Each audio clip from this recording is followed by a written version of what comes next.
Bismillahirrahmanirrahim. Assalamualaikum warahmatullahi wabarakatuh. Alhamdulillahi rabbil alamin. Wabihi nasta'inu ala umuri dunya wa din. Ashhadu an la ilaha illallah wahdahu la syarikalah. Wa ashhadu anna muhammadan abduhu wa rasuluh. Allahumma salli ala nabiyyina Muhammadin wa ala alihi wa sahbihi wa man tabi'ahum bi ihsanin ila yaumiddin, nama ba'd. Pemirsa Ruas TV yang dirahmati oleh Allah Subhanahu wa taala. Alhamdulillah, kita bersyukur kehadirat Allah oleh karena pada hari yang ke-6 dari bulan suci Ramadan 1444 Hijriah tahun ini, Allah masih senantiasa memberikan limpahan karunia, kebaikan, keutamaan, fadilah, kesempatan, keislaman dan keimanan pada diri kita masing-masing, sehingga sekian banyak ketaatan, amal soleh dan ibadah dapat kita terus laksanakan dengan sebaik-baiknya. Di antaranya tentu saja adalah kewajiban kita untuk mengerjakan ibadah puasa di dalam bulan suci Ramadan. Mudah-mudahan ibadah puasa dan seluruh ketaatan yang telah kita lakukan selama memasuki bulan suci Ramadan sampai dengan hari ini, sampai dengan saat ini, semuanya diterima, amal baik kita di sisi Allah Subhanahu wa taala, dilipat gandakan kebaikan-kebaikan tersebut, ganjaran-ganjaran pahalanya, dan diampunkan dosa-dosa kita oleh Allah Subhanahu wa taala.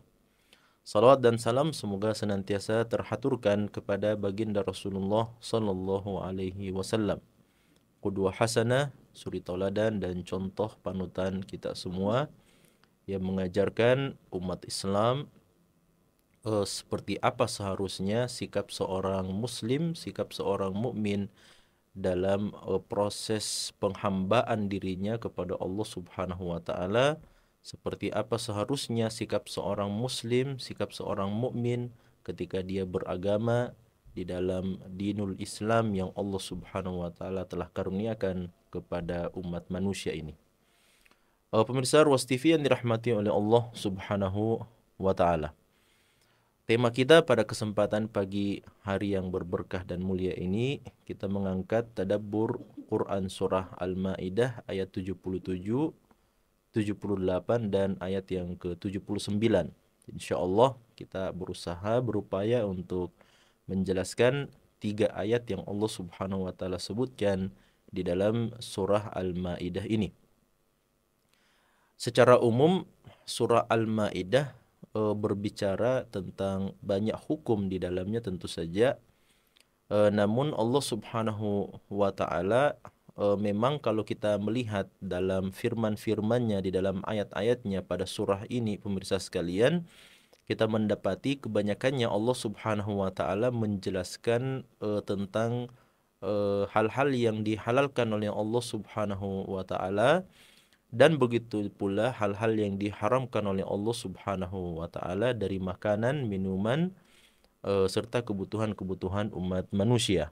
Makanya kita dapati pada beberapa ayat di dalam surah Al-Maidah, Allah menjelaskan tentang masalah hewan-hewan ternak. Allah Subhanahu wa taala menjelaskan tentang persoalan sembelihan-sembelihan. Allah juga menjelaskan, bahkan di awal dari surah Al-Maidah Allah Subhanahu wa taala menjelaskan persoalan sembelihan atau hewan buruan dan sebagainya, ya. Kemudian surah ini diberi nama oleh Allah Subhanahu wa taala sebagai Al-Maidah. Nah, kalau kita melihat memang mengapa surah ini disebut sebagai Al-Maidah atau hidangan, karena keutamaan hidangan atau maidah yang Allah Subhanahu wa taala berikan dan karuniakan kepada Nabi Isa alaihi salam di dalam kehidupan beliau bersama Hawariyun atau para pengikut-pengikut setia Nabi Isa alaihi salam. Nah, ini kita bisa melihat tentu saja di akhir daripada surah Al-Maidah, ketika para pengikut Nabi Isa alaihi salam meminta kepada Nabi Isa alaihi salam untuk berdoa kepada Allah agar diturunkan maidatan minas sama, agar diturunkan hidangan dari Allah Subhanahu wa taala yang turun dari langit. Maka Allah Subhanahu wa taala kemudian berdoa kepada Nabi Isa alaihissalam kemudian berdoa kepada Allah Subhanahu wa taala dan Allah Subhanahu wa taala mengabulkan doa Nabi Isa alaihissalam dengan ketentuan-ketentuan. Tentu saja bahwasanya kalau seandainya maidah atau makanan hidangan itu telah diturunkan oleh Allah, lantas mereka kemudian masih tetap kufur kepada Allah Subhanahu wa taala, maka Allah akan menurunkan janjinya, yaitu azab yang sangat pedih yang tidak pernah Allah berikan sebelumnya kepada pengikut Nabi Isa alaihissalam, dan begitu pula dengan umat-umat yang sebelum datangnya mereka. Oleh karena itu, ini salah satu sebab mengapa Allah Subhanahu wa taala menyebut surah ini dengan Al-Maidah, atau surat yang menjelaskan tentang persoalan hidangan yang Allah Subhanahu wa taala karuniakan kepada Nabi Isa alaihissalam dan para pengikut beliau. Pemirsa yang dirahmati oleh Allah Subhanahu wa taala, sehubungan dengan kisah Nabi Isa alaihissalam dan para hawariyun serta umat Nabi Isa alaihissalam, maka kita juga akan melanjutkan pembahasan tersebut dengan melihat kepada ayat yang ke-77 sampai dengan ayat yang ke-79. Di mana ayat ini tentu saja secara spesifik memang berbicara tentang kaum Nabi Isa alaihissalam, ya, yang disebut sebagai umat Nasrani atau kaum Nasara. Di mana Allah Subhanahu wa taala berfirman pada ayat yang ke-77, A'udzubillahi minasyaitonirrajim, Qul ya ahlal kitabi la taghlu fi dinikum ghairal haqq wa la tattabi'u ahwa'a qaumin qad dhallu min qablu adallu katsiran wa dhallu an sawa'is sabil. Nah, di dalam ayat ini pemirsa sekalian, Allah Subhanahu wa taala mengatakan, Qul ya ahlal kitab. Ya, ini tentu saja adalah perintah dari Allah Subhanahu wa taala kepada Nabi kita Muhammad sallallahu alaihi wasallam untuk menyampaikan kepada ahlul kitab. Nah, kalau kita lihat pemirsa sekalian, Alkitab yang disebutkan di dalam Al-Quran atau lafaz Alkitab yang disebutkan di dalam Al-Quran ada banyak makna tentu saja, ya, sesuai dengan konteks yang sedang dibicarakan atau disampaikan oleh Allah Subhanahu wa taala dalam ayat-ayat tersebut. Ya, sebagai contoh misalnya Allah Subhanahu wa taala menyebut Al-Qur'an sebagai Alkitab. Ya. Kemudian Allah Subhanahu wa taala juga menggelar orang-orang Yahudi sebagai ahlul kitab. Ya. Kemudian Allah juga menggelari orang-orang Nasrani sebagai ahlul kitab. Ya. Nah, oleh karena itu ketika datang kata-kata ahlul kitab di dalam Al-Quran, disebutkan kata-kata ahlul kitab di dalam Al-Quran, maka kita mesti melihat apa konteks yang sedang dibicarakan dalam ayat tersebut. Kalau memang dia berbicara tentang Al-Quran, maka atau dia berbicara tentang kondisi dan keadaan yang terjadi di masa Nabi SAW, maka ahlul kitab atau kitab yang dimaksud di situ adalah Al-Quran yang Allah turunkan kepada Nabi SAW. Kalau seandainya lafaz ahlul kitab itu, konteks ayat itu berbicara tentang orang-orang Yahudi, maka dibawa maknanya kepada makna tersebut. Dan kalau seandainya dia berbicara tentang orang-orang Nasrani, maka ahlul kitab yang dimaksud di situ adalah orang-orang yang mengikuti Nabi Isa alaihissalam, dari kaum Nabi Isa alaihissalam. Nah, sehingga kalau kita melihat dalam ayat ini pemirsa sekalian, Allah mengatakan qul ya ahlal kitab. Sampaikan, katakan wahai Muhammad kepada ahlul kitab, ya. La taghlu fi dinikum ghairal haqqi. Ya, janganlah kalian berlebih-lebihan di dalam agama kalian dengan cara yang tidak dibenarkan. Nah, sebelum kita menjelaskan tentang ahlul kitab yang mana yang dimaksud dengan ayat ini pemirsa sekalian, kita mesti baca terlebih dahulu sambungan daripada ayat ini, di mana Allah mengatakan wala tattabi'u ahwa'a qaumin qad dhallu min qablu wa adallu katsiran wa dhallu an sawa'is sabil. Ya, Allah mengatakan wahai Muhammad, sampaikanlah kepada ahlul kitab, sampaikan kepada orang yang telah mendapatkan kitab tersebut, janganlah kalian berlebih-lebihan di dalam agama kalian dengan cara yang tidak dibenarkan. Wala tattabi'u ahwa'a qaumin, dan janganlah kalian mengikuti hawa nafsu sebagian kaum. Ya. qad dhallu min qablu wa adallu katsira wa dhallu an sawa'is sabil. Mereka itu sebagian kaum yang terdahulu itu, kata Allah Subhanahu wa taala, mereka adalah orang-orang yang telah sesat sebelumnya, kemudian mereka banyak menyesatkan umat manusia, dan mereka itu tersesat dari jalan yang lurus, yaitu jalannya Allah Subhanahu wa taala. Nah, sampai di sini pemirsa sekalian, kita bisa memahami bahwasannya orang-orang yang dimaksud sebagai ahlul kitab di dalam ayat ini berbeda dengan orang-orang yang kata Allah Subhanahu wa taala, ya, janganlah kalian mengikuti hawa nafsu sebagian dari orang-orang sebelum kalian. Nah, oleh karenanya para ulama kita, kalau kita melihat penafsiran para ulama kita, yang dimaksud dengan ahlul kitab di sini adalah para pengikut Nabi Isa alaihi salam, ya, yang lebih sering disebut dengan kaum Nasrani atau kaum Nasara. Ya, Allah Subhanahu wa taala perintahkan kepada Nabi kita sallallahu alaihi wasallam, wahai Muhammad, sampaikan, katakanlah kepada ahlul kitab, katakan kepada orang-orang Nasrani yang hidup di masa engkau, yang hidup di masamu, di Jazirah Arab tentu saja. Karena memang pemirsa sekalian, kalau kita melihat sejarah, memang ada sedikit, ya, beberapa kabilah atau beberapa kaum, sekelompok manusia yang beragama Nasrani di masa Nabi SAW yang hidup di Jazirah Arab, ya.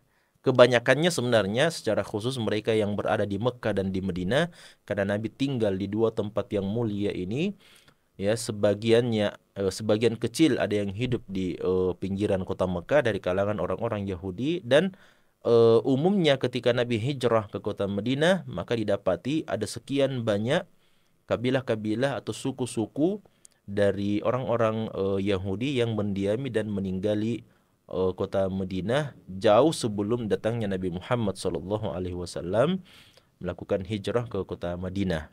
Nah, bahkan disebutkan dalam sejarah yang sangat masyhur, di mana ada 3 kabilah yang terbesar di kota Madinah, dan ketiga kabilah itu adalah kabilah Yahudi. Yang pertama adalah kabilah Banu Nadir, yang kedua adalah Banu Qainuqa, dan yang ketiga adalah Banu Quraidah.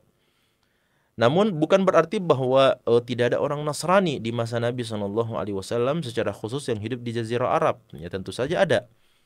Sebagaimana ayat yang kita sedang jelaskan ini, pemirsa sekalian, Allah perintahkan kepada Nabi kita SAW untuk bersabda, membacakan ayat-ayat Allah Subhanahu wa taala kepada orang-orang Nasrani yang ditemui oleh Nabi SAW.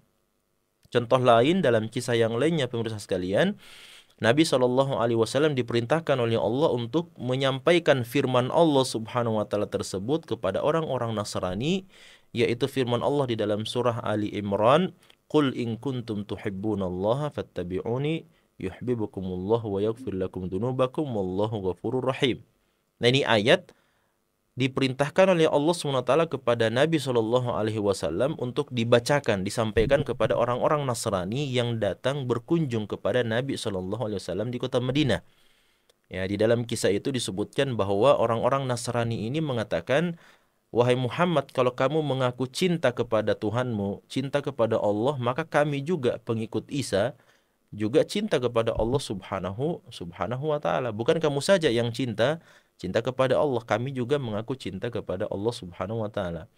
Nah, makanya kata Allah Subhanahu wa taala, sampaikan wahai Muhammad kepada mereka orang-orang Nasrani yang mengakui bahwa mereka cinta kepada saya, cinta kepada Allah Subhanahu wa taala, in kuntum tuhibbunallah, wahai orang-orang Nasrani, kalau kalian mengaku cinta kepada Allah Subhanahu wa taala, fattabi'uni, maka ikuti saya.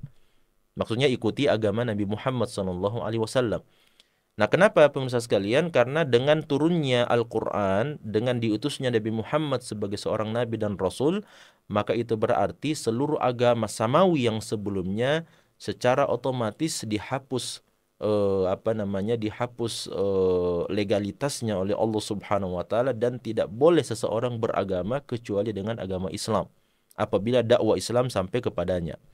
Makanya Allah mengatakan inna dina indallahil Islam. Sesungguhnya satu-satunya agama yang ada di sisi Allah adalah agama Islam.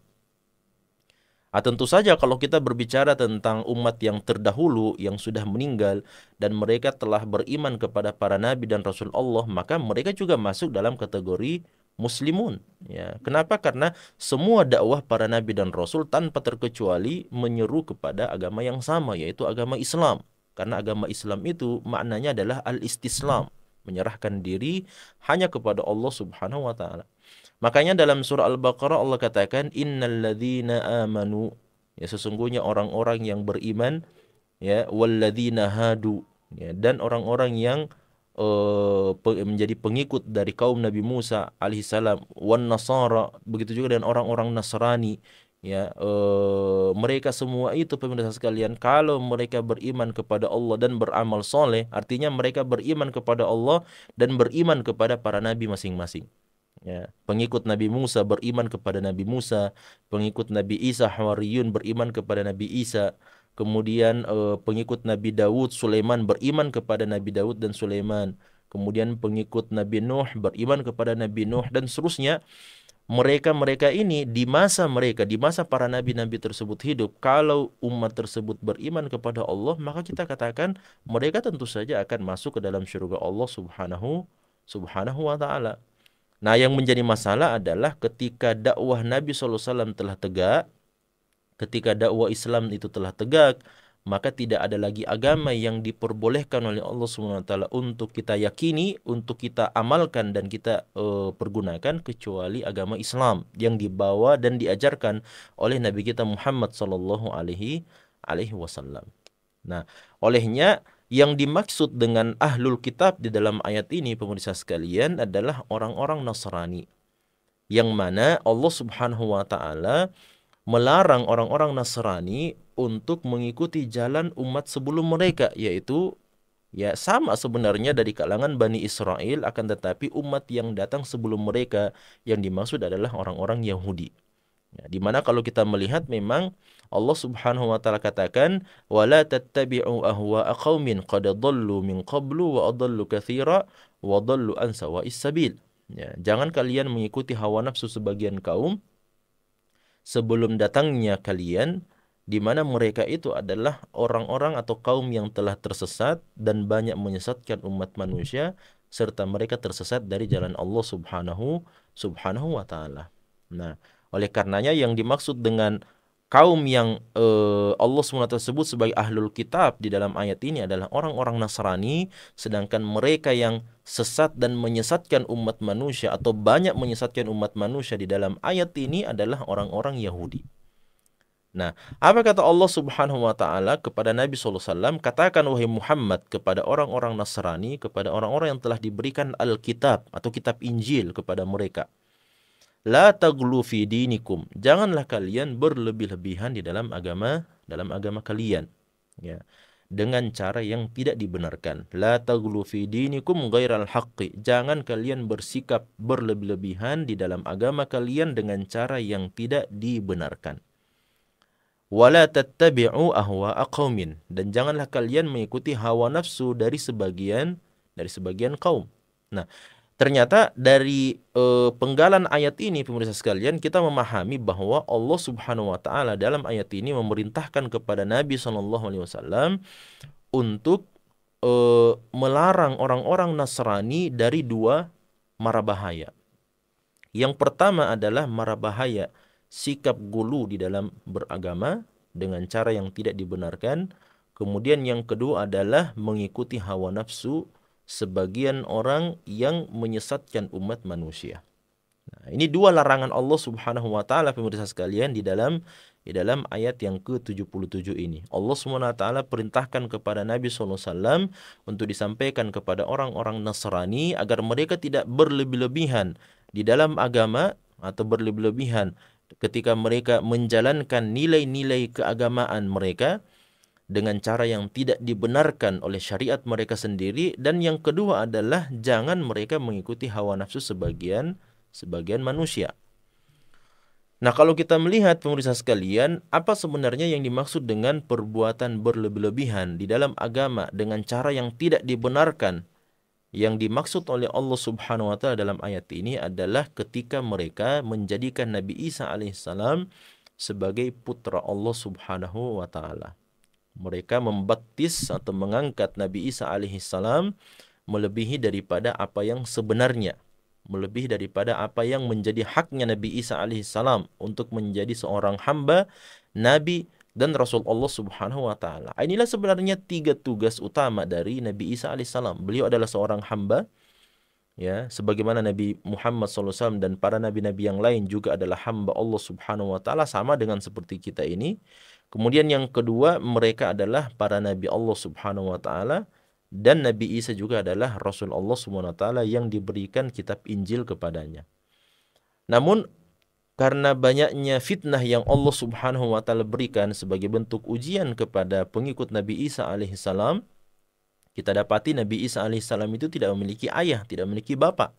Ya, sebagaimana Allah Subhanahu wa taala juga tidak memiliki asal. Allah Subhanahu wa taala lam yulad. Allah Subhanahu wa taala tidak dilahirkan. Dan Allah Subhanahu wa taala juga tidak melahirkan. Ya, tidak memiliki anak, baik itu laki-laki ataupun perempuan. Nah, sama juga dengan Nabi Isa alaihissalam. Nabi Isa alaihissalam tidak memiliki ayah meskipun beliau memiliki ibu, dan beliau juga tidak memiliki keturunan. Nah, kenapa? Karena memang Nabi Isa alaihissalam tidak menikah. Sebagaimana Allah Subhanahu wa taala lam yattakhidh sahibatan wala walada. Allah juga tidak menikahi, atau Allah juga tidak menikah, Allah tidak memiliki pasangan, dan Allah tidak memiliki anak. Nah, makanya ada banyak kemiripan, ya, antara Allah Subhanahu wa taala dengan Nabi Isa alaihissalam dalam kehidupan orang-orang Nasrani. Inilah yang menjadi bagian daripada ujian, fitnah, cobaan yang Allah berikan kepada mereka untuk melihat apakah mereka betul-betul mau percaya kepada Nabi Isa alaihissalam sebagai seorang hamba, nabi, dan rasul, ataukah mereka terjatuh di dalam fitnah dan ujian tersebut. Makanya sebagian dari pengikut Nabi Isa alaihissalam atau umat Nasrani ada yang terjatuh dalam fitnah tersebut, dan ketika Allah Subhanahu wa taala telah mengangkat Nabi Isa alaihissalam ke langit Allah Subhanahu wa taala, maka sebagian di antara mereka ada yang menjadikan Nabi Isa sebagai putra Allah Subhanahu wa taala. Mereka beribadah kepada Nabi Isa alaihissalam sebagaimana mereka juga beribadah kepada Allah Subhanahu wa taala, dan mereka juga beribadah kepada Roh Kudus atau malaikat Jibril. Nah, pemirsa sekalian dirahmati oleh Allah Subhanahu wa taala. Inilah larangan yang pertama yang Allah Subhanahu wa taala sebutkan di dalam ayat ini, untuk tidak bersikap berlebihan di dalam beragama dengan cara yang tidak dibenarkan. Nah, tentu saja sikap berlebihan dalam beragama ini adalah masuk dalam kategori larangan Nabi Muhammad SAW juga. Ya, makanya di dalam hadis yang sahih Nabi SAW mengatakan, iyyakum wal ghulu. Ya, janganlah kalian bersikap gulu di dalam beragama ini. Nah, kenapa? Karena memang ketika kita beragama, agama itu adalah batasan-batasan, adalah hudud, adalah aturan-aturan yang Allah Subhanahu wa taala turunkan untuk umat manusia. Nah, ketika batasan itu dilanggar, baik itu secara ifrat ataupun secara tafrid, maka itu akan menyebabkan seseorang jauh dari jalan Allah Subhanahu wa taala. Ya, karena apa? Karena tentu saja ada tiga sisi ketika kita beragama Islam. Yang pertama adalah sikap berlebihan, dan ini yang disebut sebagai ghulu fiddin, sikap berlebihan dalam beragama. Yang kedua adalah tasahul fiddin, bermudah-mudahan dalam beragama. Dan yang ketiga, dan inilah yang Allah perintahkan kepada kita, yaitu sikap pertengahan atau al-wasat, awit tawassut. Ya, di dalam sikap beragama kita, tidak kita terlalu ke kanan dan tidak juga terlalu ke kiri. Artinya kita berada di tengah-tengah, menjalankan syariat Islam ini sesuai dengan ajaran Nabi kita Muhammad sallallahu alaihi wasallam. Ya, dan ini dilarang oleh Nabi kita Muhammad sallallahu alaihi wasallam, alasannya karena tidak ada orang yang bersikap berlebihan dalam proses dia beragama Islam, pemirsa sekalian, kecuali sikap gulunya itu sendiri yang akan mengalahkan dirinya. Ya, makanya kita akan melihat orang yang terlalu berlebihan dalam beragama ini, pemirsa sekalian, dan dia meyakini itu bagian daripada agama Islam, akhirnya nanti sikap berlebihannya itu akan mengalahkan dirinya juga. Ya, akan mengalahkan dirinya. Dia tidak akan sanggup menjalankan apa yang selama ini dia lakukan. Sikap berlebihannya dalam beragama, dia tidak akan sanggup melakukannya. Kenapa? Karena Allah Subhanahu wa taala sudah menjelaskan dalam Al-Qur'an, apabila kami memanjangkan usia sebagian umat manusia, nunaqqishu fil khalqi, kami akan turunkan kadar kemampuannya dari sisi penciptaan kemanusiaannya. Nah, Semakin ke belakang kita ini pemirsa sekalian, tentu saja ya, usia kita semakin semakin bertambah, jatah umur kita sebenarnya semakin berkurang. Nah, semakin ke belakang, semakin panjang usia kita, semakin bertambah usia kita, maka semakin ditarik sebagian dari nikmat-nikmat yang Allah karuniakan untuk kita pada tahun-tahun sebelumnya. Ya, contoh misalnya ketika kita sudah memasuki usia 40-50 tahun, mata sudah mulai rabun. Telinga pendengaran pun juga sudah mulai apa namanya? Kurang berfungsi kurang baik. Kemudian pembicaraan kita, cara berbicara kita, cara jalan kita, kemudian apa namanya, cara duduk kita dan seterusnya, uban atau rambut putih di kepala kita, di rambut kita ya akan tumbuh satu persatu dan seterusnya. Nah, oleh karenanya pemirsa sekalian, ketika kita meyakini bahwasannya agama ini dapat kita kerjakan dengan cara yang berlebih-lebihan, maka yakin dan percaya kelak ketika kita mencapai usia uzur kita, kita tidak akan mampu menjalankan hal yang sama. Padahal agama memerintahkan kita untuk bersikap istiqomah.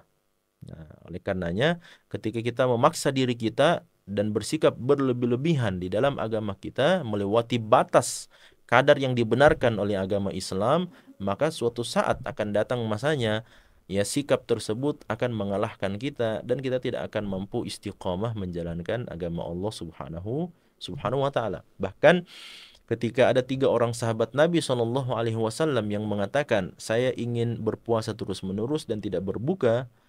Kemudian ada yang mengatakan, "Saya ingin mengerjakan sholat malam sepanjang semalam suntuk dan tidak akan tidur." Dan ada juga yang mengatakan, "Saya ingin fokus beribadah kepada Allah dan tidak menikah-menikah."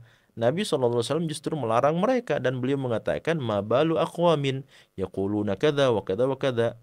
Ya, kenapa ada sebagian kaum dari sahabat Nabi SAW yang mengatakan, "Saya seperti ini, saya mau begini, saya mau begitu."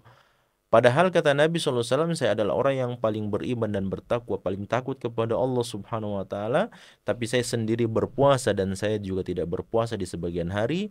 Saya mengerjakan ibadah salat dan saya tidur di sebagian malam dan saya menikahi istri-istri saya." Makanya Nabi katakan, "Faman raghiba an sunnati falaysa minni." Siapa yang tidak senang dengan sunnah saya, dengan jalan kehidupan ibadah yang seperti saya lakukan ini, maka bukanlah dia bagian daripada golongan Nabi Muhammad sallallahu alaihi wasallam. Nah, oleh karenanya hati-hati pemirsa sekalian, kita ingin bersemangat ya, kita selalu ingin memotivasi diri kita untuk beribadah kepada Allah, namun hati-hati ketika kita beribadah pun juga ibadah itu harus dibangun di atas agama Islam, harus dibangun di atas ilmu pengetahuan. Ya, agar kemudian ketika kita menjalankan ibadah tersebut, kita justru tidak jatuh, kita tidak termakan oleh motivasi dan semangat kita, akhirnya kita melakukan sebuah ibadah melebihi kadar yang dibolehkan di dalam agama kita. Ya. Nah, orang yang melakukan, sahabat yang mengatakan saya mau berpuasa terus-menerus dan tidak mau berbuka, itu luar biasa. Kelihatannya memang luar biasa. Ya, berpuasa terus-menerus dan tidak berbuka, ini memang kelihatannya sangat hebat memang. Ya, padahal ibadah puasa itu sendiri adalah ibadah yang sangat berat, ibadah yang menyulitkan. Nah, orang ini berazam kuat untuk berpuasa terus-menerus dan tidak berbuka. Kelihatannya hebat. Namun di saat yang sama, keinginan kuat sahabat ini justru melanggar larangan Nabi Muhammad SAW, yaitu melakukan puasa siyamud dahar, berpuasa terus-menerus dan tidak apa namanya, berpuasa terus-menerus dan tidak berbuka sama sekali. Nah, oleh karenanya pemirsa sekalian, ketika kita melakukan agama ini atau menjalankan nilai-nilai agama ini, ibadah-ibadah dan ketaatan kepada Allah SWT, maka salah satu di antara tolok ukur dan patron yang harus diperhatikan, jangan sampai motivasi dan semangat kita untuk menjalankan sebuah ibadah justru mengeluarkan kita dari jalur yang dibenarkan oleh Nabi kita Muhammad sallallahu alaihi wasallam. Sebagaimana orang-orang Nasrani ketika mereka melihat Nabi Isa alaihissalam, mereka terfitnah, akhirnya mereka menjadikan Nabi Isa alaihissalam sebagai Tuhan mereka selain Allah subhanahu wa ta'ala. Ini tentu saja adalah bentuk ghulu fid din, bentuk berlebihan di dalam menjalankan agama mereka yang Allah subhanahu wa ta'ala larang mereka untuk dilanjutkan. Kemudian larangan yang kedua di dalam ayat ini pemirsa sekalian, wala tattabi'u ahwa'a qaumin, dan jangan kalian mengikuti hawa nafsunya sebagian umat, sebagian kaum, qad dhallu min qablu wa dhallu wa adallu katsiran wa dhallu an sawa'is sabil. Ya. Jangan kalian mengikuti jalannya orang-orang sebelum kalian, di mana mereka itu adalah orang-orang yang telah sesat, menyesatkan kebanyakan umat manusia, dan mereka tersesat dari jalan Allah Subhanahu wa taala. Yang dimaksud adalah sebagian orang-orang Yahudi yang masih bagian daripada Bani Israel juga. Ya, Nabi Isa alaihissalam atau pengikut Nabi Isa alaihissalam adalah dari kalangan Bani Israel. Nah, begitu juga dengan orang-orang Yahudi. Ya, termasuk pengikut Nabi Daud dan Nabi Sulaiman alaihissalam. Semua nabi-nabi ini diutus kepada Bani Israel. Akan tetapi tentu saja segmennya berbeda, masanya berbeda. Ya, antara Nabi Musa, Nabi Daud, Sulaiman, dan Nabi Isa alaihissalam memiliki fatrah, memiliki zaman yang berbeda-beda, sehingga ketika orang-orang Nasrani ini melakukan penyembahan kepada selain Allah SWT, secara khusus kepada Nabi Isa alaihissalam, maka Allah tegur mereka, jangan lakukan itu, dan jangan kalian mau mengikuti jalan orang-orang sebelum kalian. Ya, kenapa pemirsa sekalian? Karena sebelum penyembahan umat Nasrani kepada Nabi Isa alaihissalam, orang-orang Yahudi sebagian kaum di antara mereka sebenarnya telah melakukan hal tersebut sebelumnya. Ya, makanya kita lihat dalam ayat yang lainnya Allah Subhanahu wa taala mengatakan bahwa orang-orang Nasrani mengatakan Isa itu adalah putra Allah Subhanahu wa taala, sedangkan orang-orang Yahudi mengatakan Uzair ibnullah. Ya, Uzair itu adalah putra Allah Subhanahu wa taala. Nah, jadi sebelum Nabi Isa alaihissalam diangkat sebagai Tuhan oleh umat Nasrani, maka sebagian kabilah, sebagian kaum dari orang-orang Yahudi sebenarnya juga telah melakukan hal yang sama. Bahkan mereka lah yang Allah Subhanahu wa taala larang sebenarnya agar kemudian umat Nasrani jangan ikuti jalan mereka. Kalau sebagian orang-orang Yahudi telah mengangkat Uzair sebagai anak Allah Subhanahu wa, dan mereka beribadah kepada Allah, kepada Uzair itu, kepada Nabi Allah Subhanahu wa taala yang bernama Uzair ini, maka jangan ikuti mereka, ya. Jangan ikuti mereka. Nah, kenapa? Karena mereka itu adalah orang-orang yang tersesat, mereka itu menyesatkan kebanyakan umat manusia, dan mereka tersesat dari jalan Allah Subhanahu wa taala. Bahkan pemirsa sekalian, sebelum terjadinya penyembahan atau diangkatnya Uzair sebagai putra Allah atau anak Allah Subhanahu wa taala, sebelumnya juga telah terjadi penyembahan kepada selain Allah Subhanahu wa taala. Ya, di mana ketika Nabi Musa alaihi salam diperintahkan oleh Allah Subhanahu wa taala untuk bertahannuts, berdiam diri seorang diri di Tur Sina selama 40 malam lamanya untuk menerima kitab Taurat dari Allah Subhanahu wa taala, ternyata Samiri, salah seorang pengikut Nabi Isa alaihissalam dari kalangan Bani Israel, ternyata telah berhasil menyesatkan kebanyakan Bani Israel. Ya, kalau bisa dibilang ya hampir semua dari kalangan Bani Israel ya telah disesatkan oleh Samiri. Dengan cara apa? Dengan cara mengajak mereka untuk mengumpulkan harta perbendaharaan, emas dan sebagainya yang mereka masih miliki dan mereka bawa keluar dari negeri Mesir, lalu kemudian dimasukkan ke dalam sebuah tungku api yang sangat besar dan dibentuk menjadi patung sapi betina atau anak sapi. Inilah kemudian yang kemudian disembah oleh sebagian daripada orang-orang Bani Israel, yang ketika Nabi Musa alaihissalam mendengarkan informasi tersebut, Nabi Musa sangat marah kepada Nabi Harun. Kenapa? Karena Nabi Musa khawatir jangan sampai Nabi Harun justru membiarkan dan membolehkan perbuatan kemaksiatan, kesyirikan tersebut dilakukan oleh pengikut Nabi Musa alaihissalam. Tapi kita lihat dalam Al-Quran diceritakan bahwa Nabi Harun sebenarnya pun juga disiksa. Ya, ternyata Nabi Harun sudah berupaya untuk mewanti-wanti mereka, mendakwahi mereka, berupaya untuk melarang mereka melakukan amar ma'ruf dan nahi mungkar terhadap mereka. Akan tetapi mereka justru mengalahkan kekuatan Nabi Harun alaihissalam, karena hanya seorang diri saja Nabi Harun alaihissalam yang melawan tindak kebatilan tersebut, tindak kemungkaran tersebut, sehingga Nabi Harun tidak memiliki kuasa untuk melarang orang-orang fasik tersebut. Nah, makanya di ayat yang berikutnya pemirsa sekalian, Allah Subhanahu wa taala mendatangkan dua ayat yang menjelaskan tentang bagaimana akibat daripada persoalan ini. Kalau seseorang itu tetap berlebih-lebihan di dalam agama dengan cara yang tidak dibenarkan, kemudian mengikuti hawa nafsu dari orang-orang yang telah disesatkan oleh Allah Subhanahu wa taala, maka hati-hati. Anda bisa kena laknat ya yang datang dan turun dari Allah Subhanahu wa taala disebabkan karena apa? Sikap berlebih-lebihan itu, dan disebabkan karena mengikuti hawa nafsu sebagian umat manusia yang telah sesat dan menyesatkan umat manusia. Makanya di ayat yang ke-78 Allah Subhanahu wa taala katakan, lu'inal ladzina kafaru min bani Israil ala lisani Dawud wa Isa bin Maryam, dzalika bima asaw wa kanu ya'tadun. Ya. Apa kata Allah Subhanahu wa taala? Orang-orang yang kafir dari kalangan Bani Israel telah dilaknat oleh Allah Subhanahu wa taala atas dasar perkataan Nabi Dawud dan Isa putra Maryam.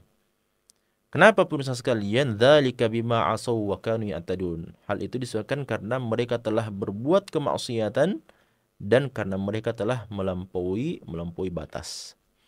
Nah, ayat yang ke-78 ini ternyata menjelaskan kepada kita bahwasannya sebagian dari orang-orang Bani Israel, ada di antara mereka, sebagian mereka ada yang dilaknat oleh Nabi Daud dan ada juga yang dilaknat oleh Nabi Isa alaihissalam. Ya. Kedua nabi ini, Nabi Daud dan Nabi Isa, tentu saja datang setelah masa Nabi Musa dan Nabi Harun alaihissalam.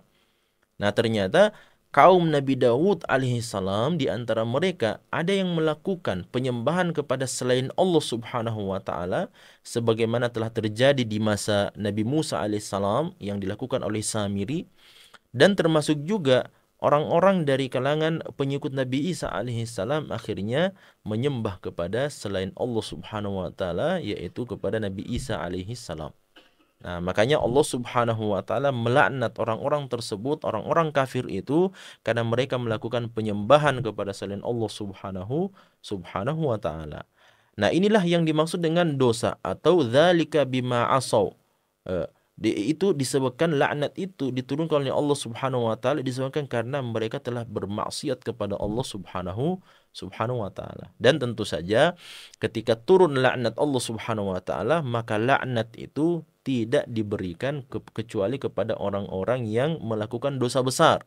Ya, dan dosa besar apalagi yang melebihi daripada perbuatan kekufuran kepada Allah Subhanahu wa taala. Nah, oleh karenanya pemirsa sekalian, ini mesti kita berhati-hati, jangan sampai kita termakan atau terjatuh dalam perbuatan guluun fiddin, bersikap berlebih-lebihan dalam agama kita, dan mengikuti hawa nafsu sebagian dari orang-orang yang telah tersesat dari jalan Allah Subhanahu wa taala. Bahkan di ayat yang sebelumnya Allah katakan, qad dhallu min qablu, mereka itu telah sesat sebelum kalian, wa adallu katsira, dan mereka banyak menyesatkan umat manusia. Nah, hati-hati. Ya, jangan sampai kita termasuk ke dalam golongan orang-orang yang disesatkan oleh orang-orang yang tersesat itu. Nah, makanya ini pentingnya untuk kemudian kita bersikap pertengahan, plus juga sambil kita menuntut ilmu, ya, sambil kita mempelajari agama Allah Subhanahu wa taala ini, supaya ketika datang dua fitnah dalam kehidupan kita, ada dua fitnah yang selalu senantiasa datang dalam kehidupan kita, pemirsa sekalian. Yang pertama adalah fitnah tuh yang pertama adalah fitnah syahwat, kemudian yang kedua adalah fitnah syubhat. Nah, fitnah syahwat ini kata ulama kita bisa kita tangkal dan bisa kita lawan dengan melakukan ibadah dan ketaatan, mendekatkan diri kepada Allah Subhanahu wa taala, maka syahwat itu bisa kita tekan, syahwat itu bisa kita lawan. Ya, dan yang kedua adalah fitnah syubhat yang bisa kita lawan, bisa kita tangkal dengan menuntut ilmu atau mempelajari agama Allah Subhanahu wa taala. Nah, karena persoalan syubhat itu disebabkan sebenarnya karena kejahilan kita terhadap agama Islam. Nah, termasuk juga bersikap berlebihan pemirsa sekalian di dalam agama kita. Itu juga lahir disebabkan karena kita jahil terhadap agama Allah Subhanahu wa taala. Dalam momen-momen yang seharusnya kita melakukan apa yang dianjurkan oleh Nabi adalah meringkas ibadah, justru kita memperlamanya. Nah, sebagai contoh misalnya ketika khatib Jumat itu telah berdiri di atas mimbar, kemudian datang seseorang, baru dia masuk ke dalam masjid, maka pada saat itu seharusnya dia meringkas ibadah sholat tahiyatul masjidnya, bukan justru diperlama. Ya, karena memang ada hadis Nabi SAW yang mengatakan afdhalus sholati tulul qunut. Ya, sebaik-baik salat itu adalah salat yang paling lama berdirinya ya di dalam pelaksanaan ibadah salat itu. Ya, akan tetapi hadis ini tentu saja mesti difahami dengan hadis-hadis yang lain bahwa ketika Nabi SAW sedang berkhutbah Jumat, datang salah seorang sahabat masuk ke dalam Masjid Nabawi. Kemudian beliau langsung duduk. Setelah itu ditegur oleh Nabi, ditanya oleh Nabi, "Wahai sahabatku, sudah salat tahiyatul masjid atau belum?" Kata sahabat itu, "Belum ya Rasulullah." Kata Nabi SAW, "Kalau begitu berdirilah, kerjakan salat 2 rakaat tahiyatan lil masjid, salat tahiyatul masjid, dan ringkaskan salat tahiyatul masjidmu." Nah, makanya kita mesti paham ini. Kenapa banyak orang yang melakukan perbuatan gulu berlebihan di dalam agama Islam ini? Ya alasannya cuma satu, karena kejahilan terhadap agama Allah Subhanahu wa taala. Ya, kalau seandainya dia tahu bahwasanya itu adalah hal yang dilarang dalam agama kita, maka dia bisa menjaga diri. Dia bisa menjauhkan dirinya dari perbuatan sikap berlebih-lebihan itu di dalam agama Allah Subhanahu wa taala. Kemudian ayat yang selanjutnya pemirsa sekalian, kata Allah Subhanahu wa taala pada ayat yang ke-79, kanu la yatanahawna am munkarin fa'alu labi'sa ma kanu yaf'alun. Ya. Kata Allah Subhanahu wa taala, ternyata orang-orang yang dilaknat oleh Allah Subhanahu wa taala atas dasar perkataan Nabi Daud dan atas dasar perkataan Nabi Isa ibnu Maryam alaihi wassalam, kata Allah Subhanahu wa taala, "Dzalika bima asaw wa kanu ya'tadun." Ya, mereka itu dilaknat oleh Allah Subhanahu wa taala disebabkan karena mereka telah berbuat dosa dan disebabkan karena mereka telah bersikap berlebihan. Nah, bagaimana itu sikap dosa mereka, pemirsa sekalian? Bagaimana sikap berlebihan mereka di dalam beragama? Ternyata jawabannya datang di dalam ayat yang berikutnya. Allah SWT mengatakan, "Kanu la yatanahawna am munkarin fa'aluhu labi'sa ma kanu yaf'alun." Sebenarnya perbuatan-perbuatan maksiat yang dilakukan oleh orang-orang tersebut yang akhirnya menurunkan laknat Allah Subhanahu wa taala kepada mereka, itu semua cikal bakalnya disebabkan karena apa? Disebabkan karena para ulama yang ada di tengah-tengah mereka sudah enggan dan tidak mau lagi untuk menyampaikan amar ma'ruf nahi mungkar. Ya. Makanya Allah katakan, kanu la yatanahawna am munkarin fa'aluh labi'sa ma kanu yaf'alun. Mereka itu adalah orang-orang yang tidak mau saling melarang di antara yang satu dengan yang lainnya dari perbuatan-perbuatan kemungkaran, dan sungguh sangat buruklah apa yang mereka lakukan. Kalau kita melihat Imam Ibnu Katsir rahimahullahu taala di dalam kitab tafsir, beliau menjelaskan bahwa bagaimana sebenarnya keadaan orang-orang Nasrani atau sebagian daripada Bani Israel yang dilaknat oleh Allah Subhanahu wa taala sebagaimana ayat sebelumnya. Ternyata mereka, pemirsa sekalian, sebagian di antara mereka ketika mereka berbuat kemaksiatan, ketika mereka berbuat perbuatan dosa, maka para ulama mereka datang dan mewanti-wanti mereka, melarang mereka, menegakkan amar ma'ruf nahi mungkar terhadap mereka. Ya, mereka seru untuk berbuat kebajikan, mereka larang dari perbuatan keburukan. Hanya saja mereka ini adalah orang-orang yang bebal dan tidak mau mendengar para ulama sendiri. Akhirnya mereka tetap, meskipun terus dinasihati oleh para ulama mereka, namun mereka tetap melakukan perbuatan yang sama. Mereka tetap melakukan perbuatan kemaksiatan, kemungkaran, dan seterusnya. Akhirnya datang sebuah masa di mana para ulama itu, ya sudahlah, kita angkat tangan saja kalau begitu. Ya. Ya, meskipun kalau mereka mau berbuat maksiat, ya silahkan kalian berbuat maksiat. Kalau kalian mau berbuat kedurhakaan, silahkan. Mau melakukan perbuatan kekufuran, silahkan lakukan kekufuran. Ya, adapun kami, maka kami sudah diamkan saja. Makanya Imam Ibnu Katsir mengatakan, sampai ketika mereka berada di dalam satu majelis yang sama, ketika mereka berada di tempat yang sama, di dalamnya ada para pelaku kemaksiatan dan kemungkaran, dan di dalamnya juga ada para ulama mereka. Di dalam satu majelis yang sama, kemungkaran itu mereka lakukan, kemaksiatan yang sama mereka kerjakan, dan para ulama akhirnya mengambil jalan untuk diam dari kemungkaran tersebut. Mereka melihatnya melakukan kemungkaran tersebut. Mereka melihatnya melakukan kemaksiatan itu. Mereka mendengarkan perbuatan-perbuatan kemaksiatan itu dilakukan oleh umat mereka sendiri. Akan tetapi para ulama sudah mengambil pelajaran. Kami sudah berdakwah, kami sudah melakukan amar ma'ruf nahi mungkar, kami sudah memperingatkan mereka, kami sudah melakukan apapun yang bisa kami lakukan. Bahkan dalam satu majelis yang sama, mereka tetap melakukan perbuatan kemaksiatan tersebut. Akhirnya para ulama itu mengambil jalan untuk diam dan membiarkan kemungkaran tersebut tanpa ada orang yang mengingkarinya. Maka disitulah laknat Allah Subhanahu wa taala turun kepada mereka.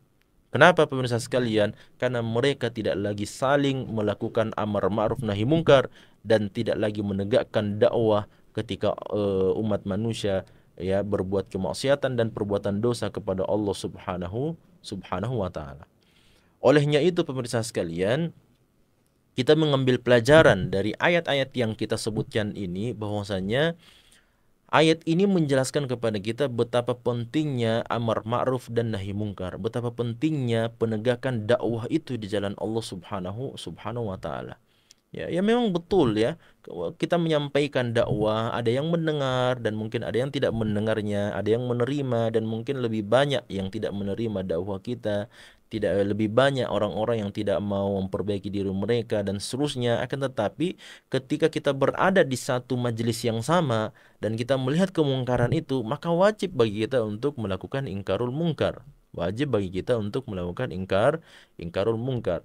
Ketika kita melihat seseorang melakukan perbuatan dosa kepada Allah dan kita tahu bahwasanya kita bisa mengingkari kemungkaran tersebut, maka ada kewajiban pada saat itu untuk melakukan ingkarul mungkar. Ya, sesuai dengan keadaan dan kondisi kita tentu saja.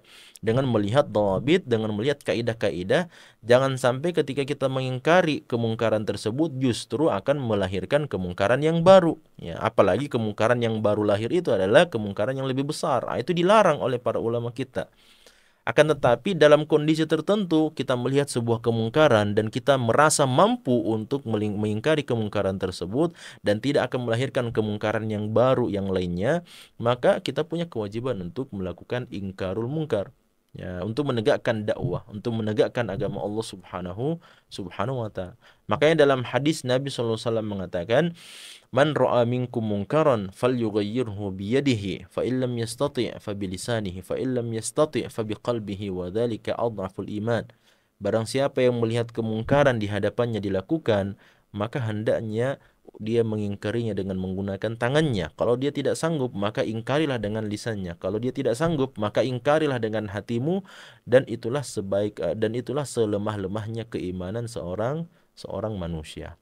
Nah, hal yang menarik pemirsa sekalian, karena orang-orang Yahudi, orang-orang Nasrani, para pengikut Nabi Musa, para pengikut Nabi Dawud, Sulaiman, para pengikut Nabi Isa alaihi wassalatu wassalam, ternyata sebagian di antara mereka ada yang mendapatkan laknat dari Allah Subhanahu wa taala karena mereka tidak menegakkan amar ma'ruf dan nahi mungkar. Nah, padahal sebenarnya mereka ini, kaum Bani Israel itu adalah orang-orang yang telah mendapatkan pemuliaan yang sekian banyak, pemuliaan dan pengagungan dari Allah Subhanahu wa taala. Nah, kita lihat dalam Al-Qur'an, Allah Subhanahu wa taala mengatakan, "Ya Bani Israel, wahai Bani Israel, ya sungguhnya kami telah memuliakan kalian. Wa inni faddaltukum 'alal alamin," kata Allah Subhanahu wa taala. Dan sungguh saya, kata Allah, telah menjadikan kalian sebagai umat yang mulia ya dibandingkan dengan umat-umat yang lain.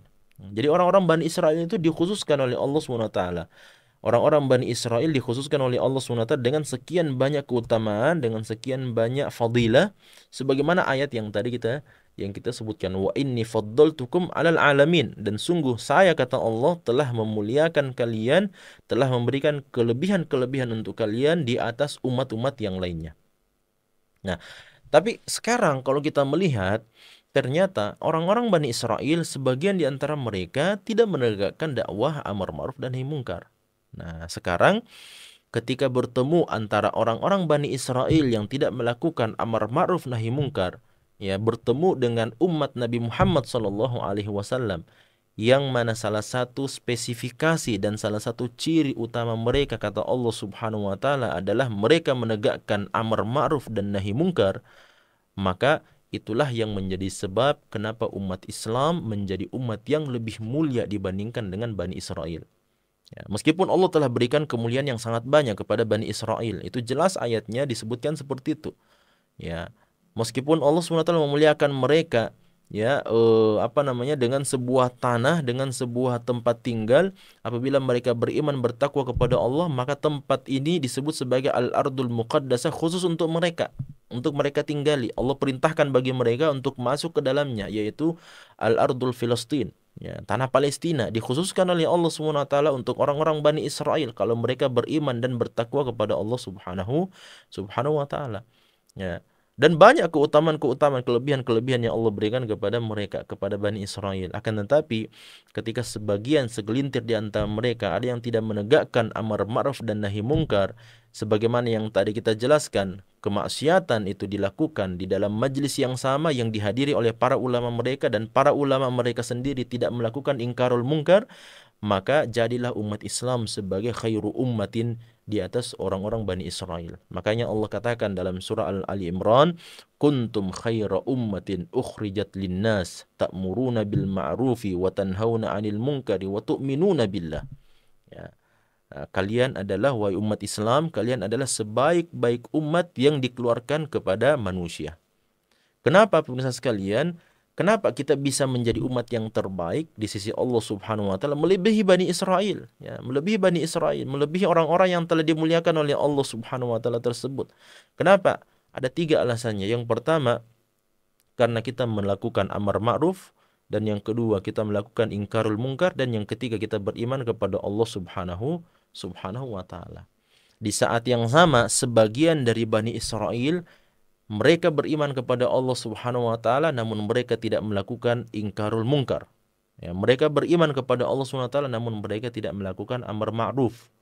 Ya, oleh karenanya ini merupakan karakter khusus yang Allah Subhanahu wa taala sebutkan untuk umat Islam, bahwasanya mereka itu adalah umat yang memberikan perhatian terhadap dakwah, umat yang memberikan perhatian terhadap amar ma'ruf dan nahi mungkar, umat yang memberikan perhatian terhadap kebaikan dan kemaslahatan umat manusia secara khusus untuk orang-orang beriman. Ya, makanya Nabi kita Muhammad sallallahu alaihi wasallam mengatakan, la tazalu fi ummati ta'ifatun zahiratun 'alal haqqi, ya la yadurruhum man khadhalahum hatta ya'tiyahum amrullah.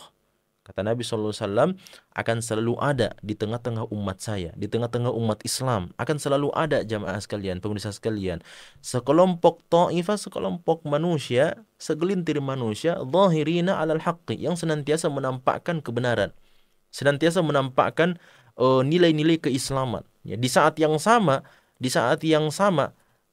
kebanyakan umat manusia, bahkan bisa dibilang sebagian besar di antara mereka atau hampir semuanya, melakukan perbuatan kemaksiatan, melakukan perbuatan kedurhakaan, melakukan meninggalkan agama Allah Subhanahu wa taala. Di saat yang sama mereka meninggalkan Al-Qur'an, di saat yang sama mereka meninggalkan sunnah Nabi SAW. Tapi ada segelintir manusia, segelintir pengikut Nabi Muhammad SAW, ta'ifatun zahirina alal haqqi, sekelompok manusia kecil jumlahnya, sedikit jumlah mereka, zahirin al-haqqi, yang senantiasa menampakkan kebenaran di hadapan umat manusia. La yadurruhum man khadhalahum, tidak akan mendapatkan mudarat, ya, disebabkan karena celaan-celaan, cemoohan, ya, hinaan-hinaan yang disampaikan oleh mayoritas umat manusia kepada kelompok tersebut, ya, hatta ya'tiya amrullah, ya, wahum kadzalika, sampai datang ketetapan Allah Subhanahu wa taala sedangkan mereka tetap menegakkan amar ma'ruf dan nahi mungkar. Nah, inilah yang disebut sebagai al-firqatun najiyah atau at-taifatul mansurah. Golongan dan kelompok yang ditolong oleh Allah Subhanahu wa taala karena mereka menolong agama Allah Subhanahu wa taala. Makanya pemirsa sekalian, dalam ayat yang lain Allah mengatakan, in tansurullaha yansurkum wa yutsabbit aqdamakum. Ya, wahai orang-orang beriman, kalau kalian menolong agama Allah Subhanahu wa taala, maka Allah juga akan menolong kalian, dan Allah Subhanahu wa taala akan mengokohkan kedua kaki kalian.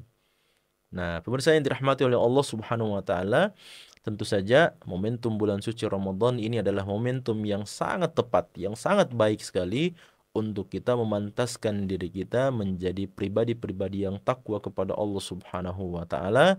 Salah satu jalannya adalah dengan menegakkan agama Allah Subhanahu wa taala dalam kehidupan kita secara personal, secara pribadi-pribadi, menjalankan ibadah puasa, melaksanakan ibadah salat dengan sebaik-baiknya, memperbanyak baca Quran kita, ya, kemudian memperbanyak sedekah-sedekah infak dan sedekah kita, kemudian memperbanyak doa-doa kita kepada Allah, zikir-zikir kita kepada Allah Subhanahu wa taala secara khusus di dalam bulan suci Ramadan ini. Namun ingat pemirsa sekalian, kewajiban kita tidak hanya sampai pada memperbaiki diri, ya, sebaik-baiknya, ya. Bahkan kalau kita melihat ternyata ayat-ayat yang berbicara tentang ibadah puasa di dalam Al-Quran hanya terdapat pada 5 ayat itu saja di dalam surah Al-Baqarah ayat 183 sampai dengan 187.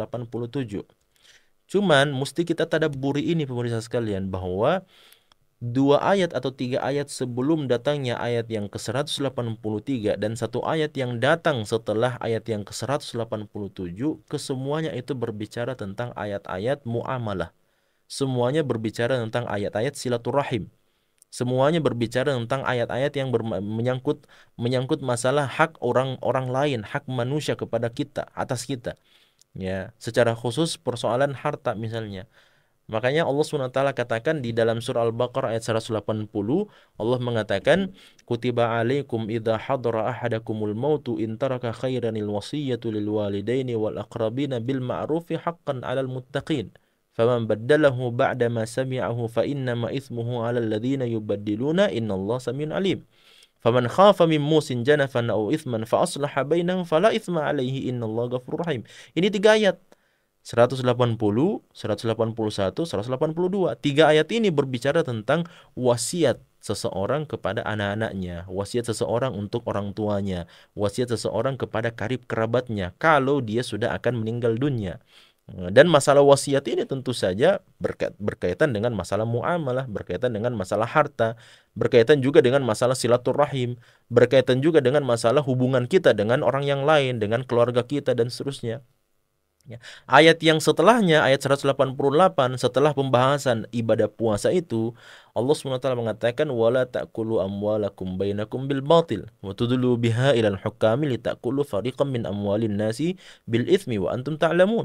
Ya, ayat ini pemirsa sekalian menjelaskan kepada kita agar kita tidak memakan harta orang lain dengan cara yang tidak dibenarkan. Dan jangan sampai mengangkat masalah harta gonogini dan seterusnya kepada hakim untuk memenangkan perkara tersebut dengan cara yang tidak dibenarkan. Padahal kita tahu harta itu adalah harta saudara kita, bukan harta kita.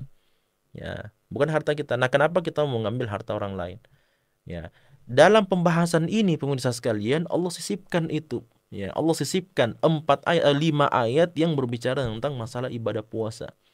Nah, makanya sebenarnya ketika kita menjalankan ibadah puasa, sebenarnya Allah SWT mau sampaikan kepada kita ibadah puasa itu tidak murni dan mutlak hanya berbicara tentang hubungan kita sebagai seorang hamba dengan Allah Subhanahu wa taala sebagai Tuhan kita. Tidak, ternyata ibadah puasa itu mau mengajarkan kepada kita untuk mari kita perbaiki hubungan kita, silaturahim kita, perbaiki hubungan kita dengan orang-orang yang hidup di sekitar kita. Salah satu di antaranya adalah memberikan perhatian kepada mereka. Ada di antara mereka yang melakukan kebaikan, maka kita support mereka, kita dukung mereka, ya, kita luruskan kalau mereka melakukan kesalahan, mereka melakukan kekeliruan. Kalau ada di antara mereka yang berbuat kemaksiatan, maka larang mereka, ambil tangan mereka, dan jangan biarkan mereka melakukan kemaksiatan tersebut. Nah, itulah eksistensi ibadah puasa di dalam amar ma'ruf nahi mungkar, di dalam silaturahim, di dalam hubungan kita sesama umat manusia secara umum dan secara khusus terhadap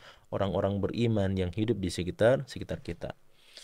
Mudah-mudahan ada manfaatnya dari apa yang kita sampaikan pada kesempatan yang berbahagia ini, dan semoga Allah Subhanahu wa taala mudahkan bagi kita semua untuk melewati menjalani hari-hari di dalam bulan suci Ramadan dengan yang sebaik-baiknya, dan mudah-mudahan Allah Subhanahu wa taala menerima seluruh amal soleh, ketaatan dan ibadah kita, mengampuni seluruh dosa-dosa dan kesalahan, kealpaan dan kekeliruan yang kita lakukan selama bulan suci Ramadan ini. Innahu waliyudzalika wal qadiru alaih. Subhanakallahumma bihamdik asyhadu an la ilaha illa anta astaghfiruka wa atubu ilaik wa akhiru da'wana alhamdulillahi rabbil alamin. Wassalamualaikum warahmatullahi wabarakatuh.